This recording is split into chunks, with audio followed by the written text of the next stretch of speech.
Social media ఎంతటి ప్రభావం చూపుతుందంటే పిచ్చి వాళ్ళందరినీ సెలబ్రిటీలు చేస్తుంది. మీకు తెలుసు, మంచి వాళ్ళు సెలబ్రిటీలుగా మారాలంటే కొన్ని సంవత్సరాలు పడుతుంది.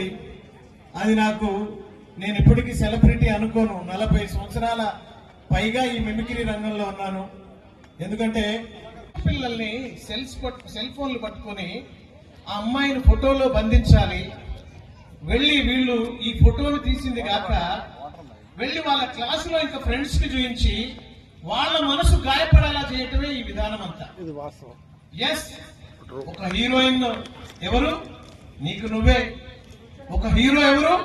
మీ నాన్నగారు. ఒక హీరోయిన్ ఎవరు? మీ అమ్మగారు. వీళ్ళ తర్వాతే ఈ ప్రపంచం, తర్వాత మన గురువులే.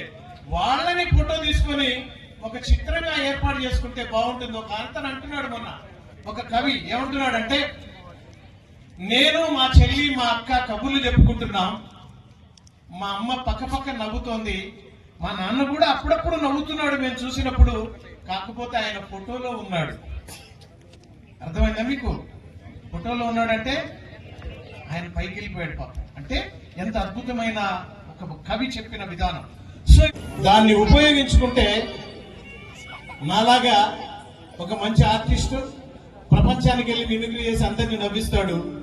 సోషల్ మీడియాని వేరే రూపంలో ఉపయోగించుకుంటే ఈ సమాజానికి విచ్ఛిన్నకారుడిగా తయారవుతాడు. That is social media. అది మన చేతిలోనే ఉంది, మన తల్లిదండ్రుల చేతుల్లోనే ఉంది. ఒక్కసారి గట్టిగా మీరందరూ మేము సోషల్ మీడియాని మంచిగా ఉపయోగించుకుంటామని చెప్పండి.